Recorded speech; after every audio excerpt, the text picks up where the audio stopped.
The US may have withdrawn from Iraq, but the country is far from rebuilt. The people who know this best are the reporters at Al-Nahar, a newspaper that's been a thorn in the side of the Maliki administration. What do you think America accomplished by coming here and occupying your country for 8-9 years? ما أعتقد أكو إنجاز كبير للقوات الأمريكية في العراق. يعني القوات الأمريكية كانت عليها أنه صح أنه حررت العراق من الطاغية صدام. من الطاغية صدام كان له أثر كبير على الشعب العراقي لجانب الأمريكان، ولكن هناك سياسة مقطوعة وسياسة مغلوطة في العراق انتهجها المسؤولون الأمريكان في العراق. الكثير من الدوائر حلت ولكن بصورة غير صحيحة وبصورة غير واقعية، وهذا دمر البنى التحتية للعراق والشعب العراقي. To add insult to injury, a lot of the money that was meant to help Iraq get back on its feet has either been stolen or squandered, sometimes with deadly results. Case in point, a bomb-detecting device known as the ADE 651.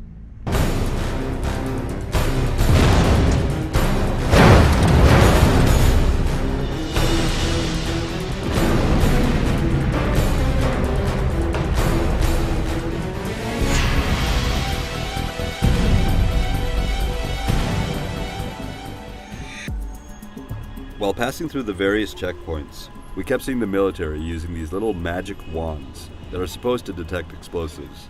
The thing is, they don't. The New York Times revealed that these devices were a scam in 2009.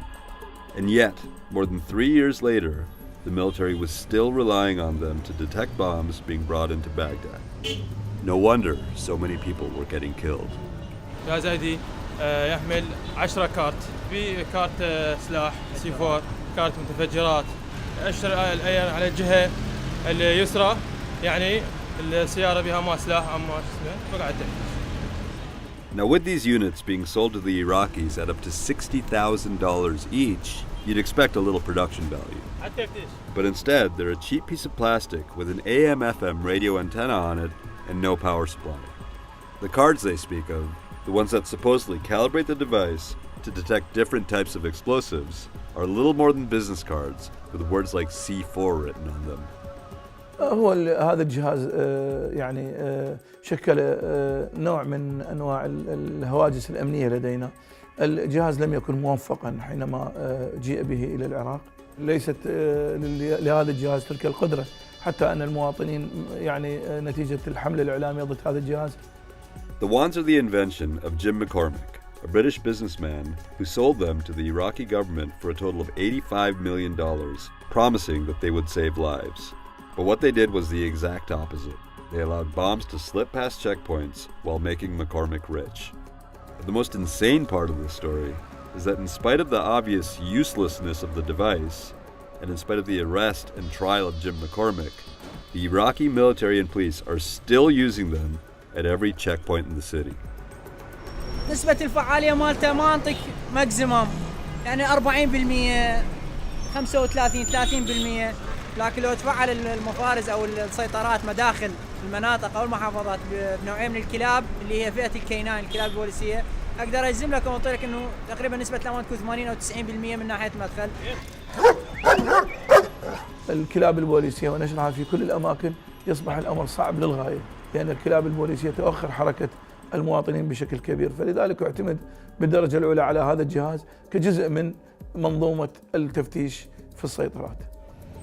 حينما تسألني هل أن هذه المنظومة أو منظومة السيطرات هي قادرة على ردع الإرهاب؟ الإجابة نعم. With our time in Baghdad drawing to a close, we headed back to Walid's place. We wanted to see how he was feeling about the home he left behind. The electricity's coming back. Generators kicking in? Yeah. So my family has basically 3 lines right now. 2 generators and 1 governmental line. Yeah. So whenever one goes off, the other one kicks in. That's good. And so on and so forth. They have electricity around the clock. So what was it like for you to come home after 8 years? The difference between 8 years ago and now, it's titanic.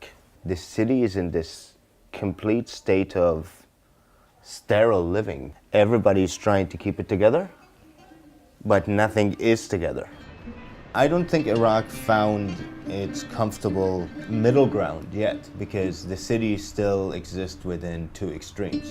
You have the religious massive extreme, and then you have the other wanting to be westernized without really understanding what Westernism is. So what is your family telling you now that you're here? What's it like for them? They're praying for the days of Saddam to return. In 1991, America came and destroyed literally 75% of Iraqi infrastructure and all of the cities. It was all destroyed completely. Yeah. Saddam restored everything within 6 months. People started saying, it was like, well, if Saddam was able to do it during the sanctions, and he had nothing really, the country had just come out of like a major war, why is America incapable of doing the same? The worst thing America has done to Iraq and Iraqis is this. They made a dictator look like an angel in comparison to what we have right now. And that's what America accomplished. They made Saddam look good. Nostalgia is a powerful thing. It can make the past seem better than the present, even when that past was ruled over by a tyrant who murdered those who opposed him and treated the majority of Iraq's population, the Shia, like second-class citizens. For all of America's efforts, for the billions of dollars spent and more than 1 million lives lost, today, Iraq is looking to the past instead of the future.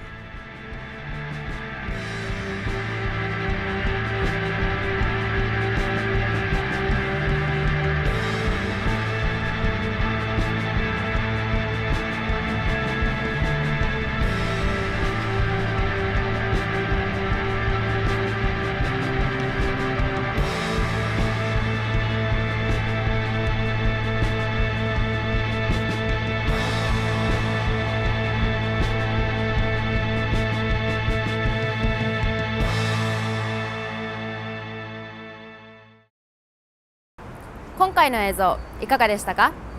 次回はこちら。いよいよ最終章を迎えるスワンジーラブストーリー。エイミーとコーネリアスのカップルは新居で新生活がスタートした様子。そこで初めて彼らの過去を語ってくれました。一方、再びヘロインに手を出してしまったクリント。これが最後の一袋というものの本当に立てるんでしょうか？南ウェールズで出会った少年少女が迎える結末とは？近日公開、お楽しみに。